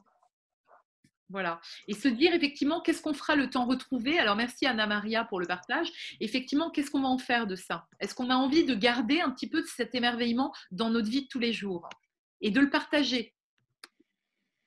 Et maintenant, j'entame la dernière partie qui est très importante parce que souvent dans mes cours de conversation, les gens se plaignent d'avoir des conversations répétitives, des conversations qui tournent en rond, de répéter la même chose comme un robot. Salut, ça va? Ouais, ça va. Et toi? Ouais, ça va. Et puis on n'écoute rien. Ou alors de se dire, tu fais quoi dans la vie? Et hop, on en vient à pitcher ou à raconter toujours la même chose. Finalement, et je ne dis pas que c'est mal, hein, c'est important, cette question est très importante, mais finalement se dire que pour avoir de meilleures conversations, il faut peut-être poser de meilleures questions. Alors là, je vous ai mis quelques petites choses pratiques pour susciter de meilleures questions et on terminera sur un brainstorm.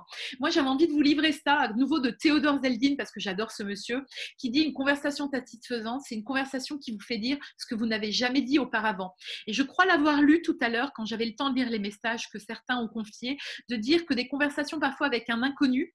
Et d'ailleurs, c'est précieux cet atelier qu'on fait ensemble parce que vous avez eu l'occasion et vous allez avoir enfin l'occasion d'échanger avec des inconnus. Moi, je trouve ça assez magique et en ce moment, on est privé de ces conversations. En anglais, on dit random. Ces conversations au hasard qu'on peut avoir dans un bus, dans un train, dans un avion, qu'on peut avoir dans un café parfois avec le garçon de café ou à la terrasse. Elles font partie du quotidien, ces petites conversations hasardeuses qui parfois peuvent enchaîner sur quelque chose d'autre. Et en ce moment, on en est privé finalement.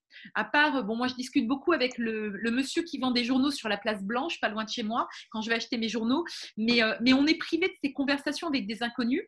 Et en fait, souvent, il y a des choses qui sortent parce qu'il n'y a pas d'enjeu, il n'y a pas vraiment de contexte.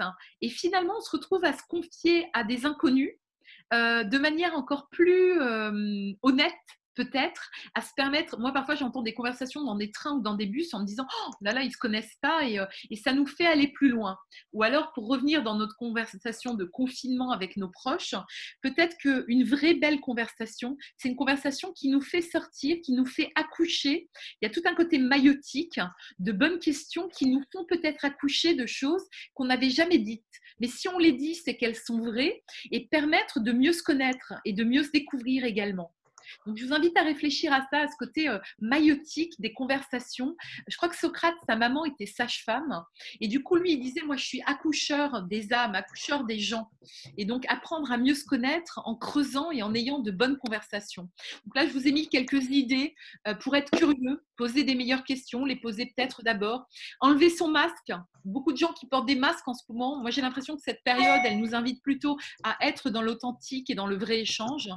L'empathie, écouter vraiment. Alors, c'est une notion qui est très à la mode en ce moment, mais l'empathie, c'est différent de la sympathie, hein. L'empathie, c'est vraiment se mettre à la place de la personne dans ce qu'elle pense, mais surtout aussi dans ce qu'elle ressent également.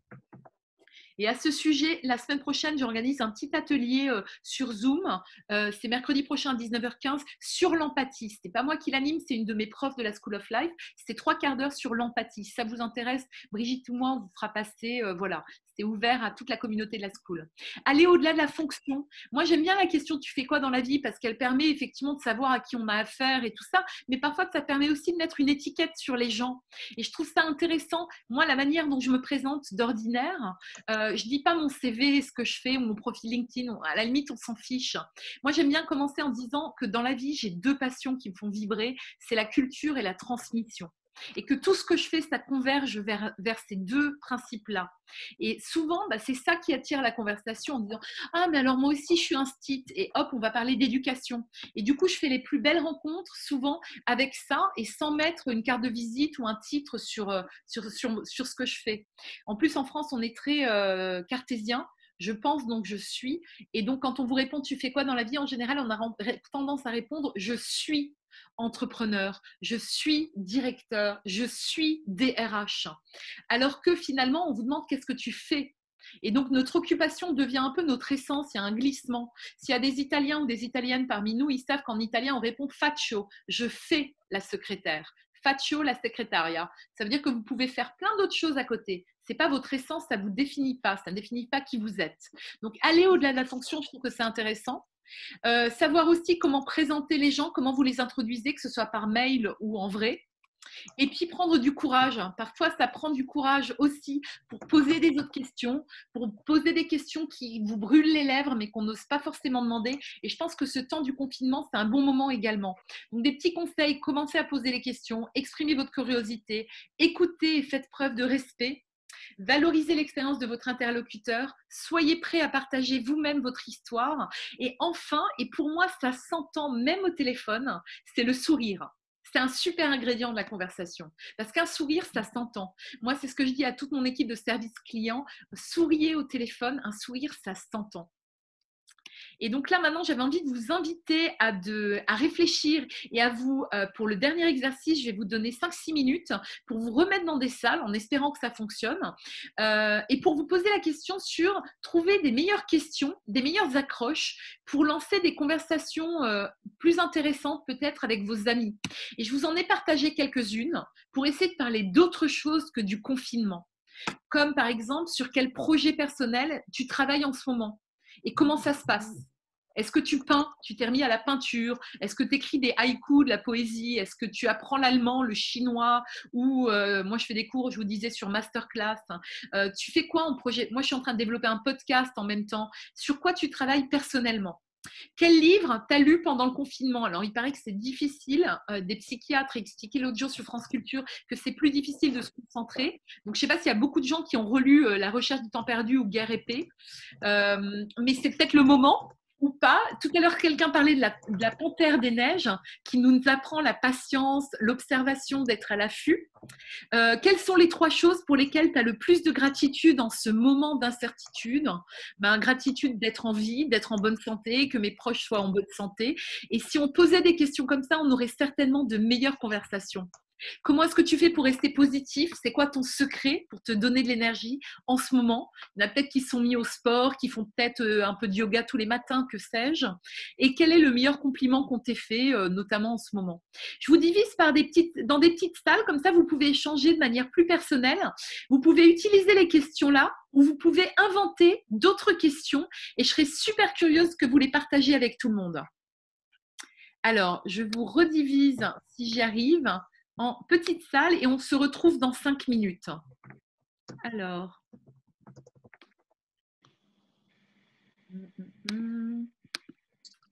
Bien. Diviser. Je réouvre les salles. À tout de suite.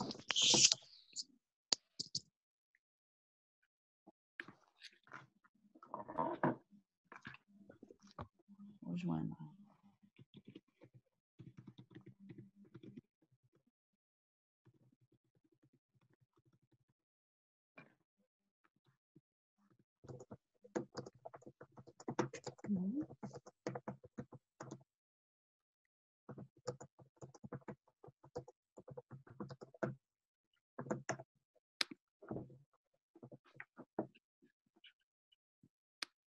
Donc là, je vois qu'on est 23 tous ensemble. Je ne sais pas si vous avez reçu ce petit lien pour vous assigner dans une salle de réunion. Est-ce que vous avez envie que je vous y mette? Qui c'est qui a dit non? C'est Didier? Non, pardon, c'est Yannick? Non, je n'ai pas reçu le lien pour rejoindre. Alors, je vois ça. Alors, vous êtes Jago, hein, Yannick? Exactement. Je vais vous assigner. Vous voulez aller dans une salle pour pouvoir échanger plus personnellement? Oui, si vous voulez, ouais. Alors, je vais avec plaisir. Et les autres aussi, n'hésitez pas. Alors, j'essaye de vous affecter. Vous voyez si ça marche? Eh bien non, je ne sais pas pourquoi. Affecter à. Je vous mets complètement au hasard. Voilà. Est-ce que les autres, vous voulez dites-moi vos noms si vous avez envie que je vous affecte dans des salles.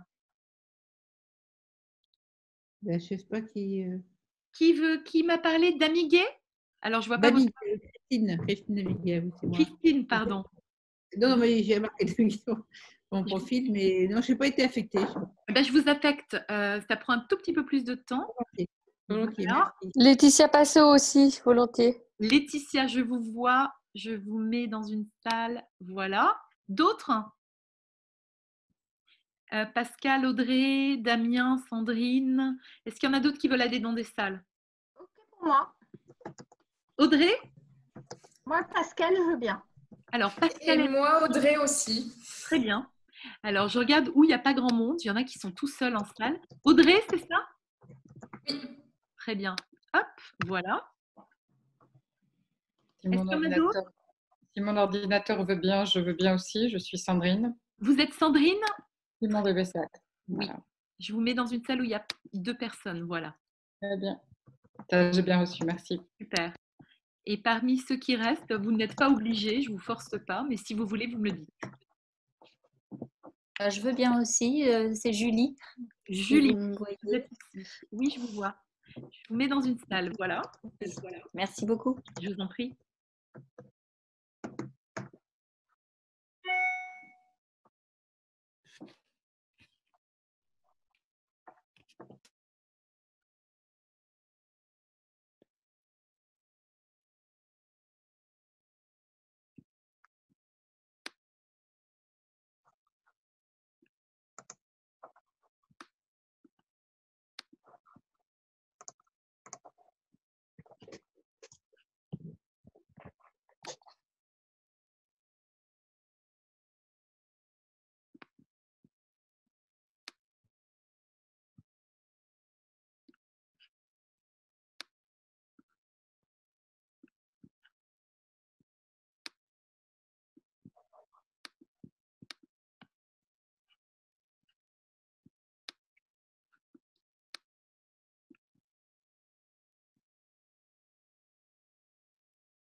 Il y a quelqu'un qui dit il faudra apprendre à converser avec des masques. J'en ai bien peur.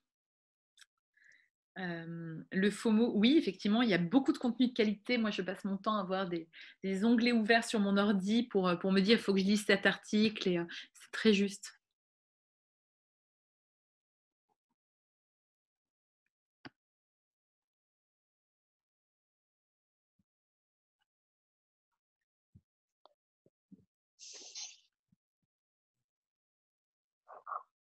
Sympa, il y a même quelqu'un qui a laissé son numéro de téléphone.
Je dois leur tourner, je vais les rappeler. Donc, comme ça, il nous reste 1 minute pour qu'ils nous retrouvent tous et toutes.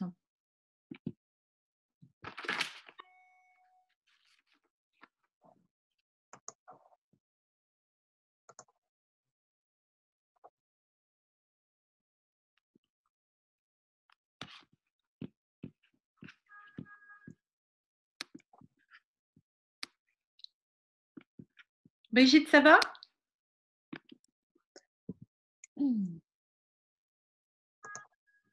peut reprendre la parole et on a 5 minutes qui nous restent. Oui, mais là, j'ai rappelé tout le monde. Donc, les salles de réunion se ferment là. D'accord, très bien. Ah bah, j'ai l'impression que tout le monde est parti là. Non, je pense que… Ah bon?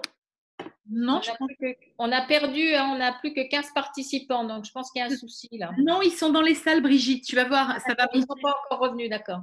Ouais, ils ont 1 minute à partir du moment où je ferme les salles. Ok.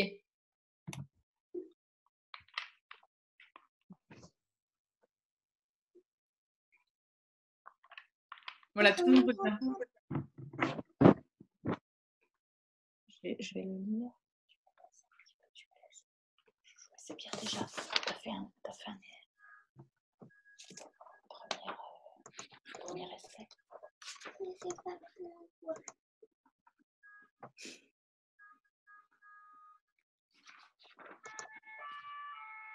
Alors là, c'est terminé. Désolée, je vais couper mon micro un instant. Voilà. Alors, je pense que là, tout le monde est revenu, ou alors la plupart. J'espère que vous avez apprécié en temps de confinement, quand on parle qu'avec les gens avec qui on est confiné ou sa famille, ses amis proches, de vous rencontrer entre vous.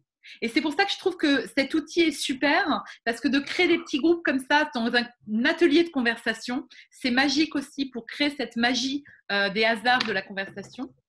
Si vous avez envie de partager avec le groupe, peut-être dans la conversation, dans l'outil de conversation de côté, je vois qu'il y en a qui commencent là. Si vous avez envie de partager des questions qui vous sont venues, est-ce que quelqu'un veut prendre la parole pour dire un peu ce qui s'est passé dans son groupe? Une personne a envie de se lancer?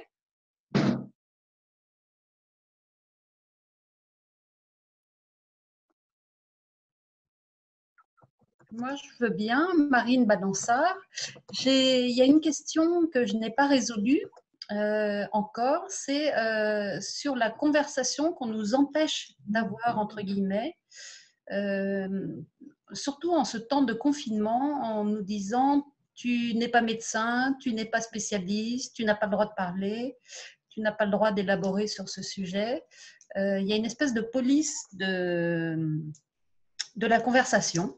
Et c'est ça, je voulais avoir votre avis là-dessus et comment relancer la conversation voilà, sur la situation actuelle, même sans être médecin, même sans être aux commandes. Voilà. Là, ce que j'entends, c'est des conversations entre vous, par exemple entre amis, où vous commencez à parler médecine ou sur les expertises, et puis finalement, on vous dit, vous n'avez pas la légitimité, c'est ça? Voilà. En fait, les conversations avortent parce que sous des prétextes de légitimité, comme on n'est pas immunologiste, on ne peut pas parler d'un virus, par exemple. Et on ne peut pas parler donc de déconfinement. Oui, alors moi, c'est typiquement le genre de conversation que j'ai abandonné pour le coup parce que je préfère m'informer directement dans des sources d'information, ministère de la Santé, etc., fiables, que plutôt en discuter et en fait où on tergiverse tous alors qu'on n'est pas médecin, alors que j'ai une sœur qui est dans le corps médical justement. Mais donc, j'ai pas de questions, j'ai pas de réponse toute faite, Marine. Je suis désolée, mais parce que moi-même, j'ai renoncé à ce genre de conversation pour pouvoir bien me renseigner à la source première. Donc, je ne peux pas trop vous répondre sur ce genre de conversation. Et à nouveau, en fait, moi, le but de cet atelier de conversation, c'est aussi vous dire, il n'y a pas une formule magique qui va marcher pour moi, qui va marcher pour vous. Quand je vous ai parlé des ingrédients essentiels, je vous ai parlé de posture, plus que de trucs à dire. La conversation, c'est pas tiens, il m'a dit ça, je vais répondre ça. Répondre du tac au tac, ça marche jamais ça. C'est vraiment, je trouve que ce qui est important, c'est que chacun trouve son modus operandi. Tout à l'heure, je vous ai livré la question à quel point t'es fêlé.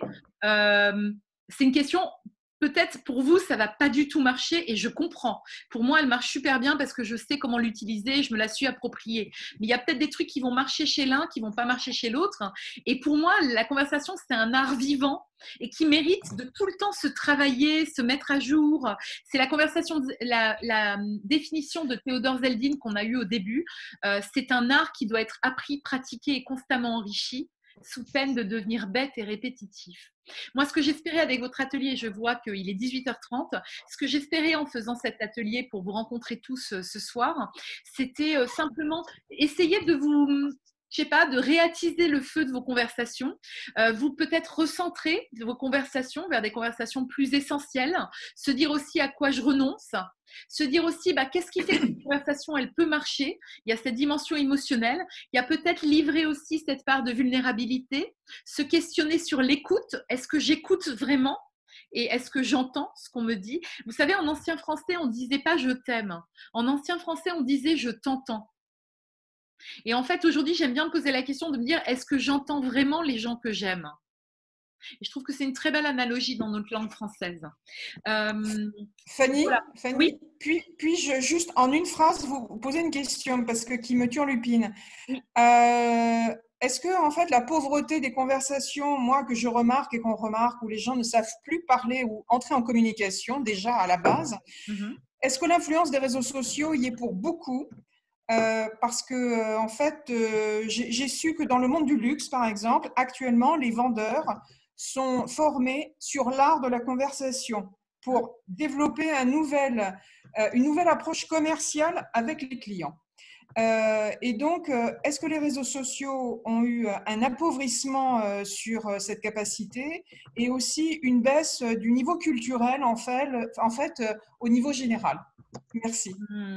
Merci pour la question. Elle est très, très générale, j'allais dire.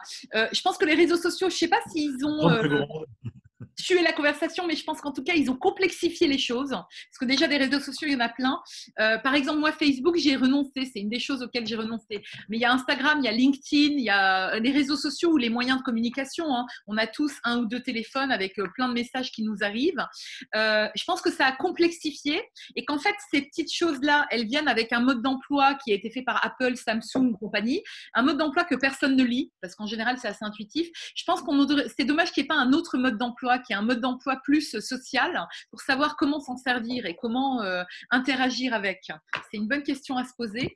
Et ensuite, sur le monde du luxe, moi, je peux en parler parce que je fais des ateliers de conversation depuis 3 ans chez Chanel, qui est une très très belle marque et qui en fait, quand on travaille sur la conversation, c'est pas pour vendre plus de sacs, c'est pour entretenir une conversation de qualité et une relation de qualité et sur la durée avec des clientes, notamment une clientèle française qui a d'autres attentes peut-être. Moi, j'ai travaillé pour Chanel quand je vivais à Dubaï, j'ai vécu 5 ans et demi au Moyen-Orient et c'est peut-être une autre clientèle qu'on avait à l'époque qui cherchait des signes de reconnaissance, des signes extérieurs de richesse. À Paris, pour une clientèle en tout cas française, européenne ou même de plus en plus même asiatique, ils cherchent autre chose que juste avoir un signe extérieur de richesse. Ils cherchent qu'on leur parle de savoir-faire, d'histoire, de storytelling, etc. Et moi, j'essaye de réenchanter la conversation et d'accompagner des maisons de luxe. Donc, je peux en parler, oui, et c'est pas pour de la vente pure et dure. C'est pas ça leur KPI. C'est justement entretenir une relation et une relation sincère. Moi, à chaque fois, les vendeurs me confient des histoires et des conversations magnifiques avec leurs clientes et qui durent sur le long terme. Il y a une dame avenue Montaigne, il y a 2 clientes, je crois, qui viennent quasiment tous les jours et elles achètent très rarement. Mais pour elles, c'est un lien social aussi. D'ailleurs, il y a un excellent prof de Sciences Po qui est sociologue, qui s'appelle Vincent Chabot, qui a écrit un très beau livre qui s'appelle L'éloge du magasin, en disant que le magasin, c'est encore un lieu social, de lien social, voire de démocratie. Voilà, on change complètement de sujet. Moi, je voulais conclure sur la conversation. Vous remercier infiniment. Je vais laisser la parole à Brigitte. Vous remercier infiniment. J'espère que vous avez trouvé d'autres sources de conversation à tester. À nouveau, c'est test and learn. C'est à chacun de trouver son modus operandi. J'ai pas la science infuse sur la conversation. C'est à vous de vous le réapproprier et de faire travailler, de rendre cet art plus vivant. Je vous remercie infiniment.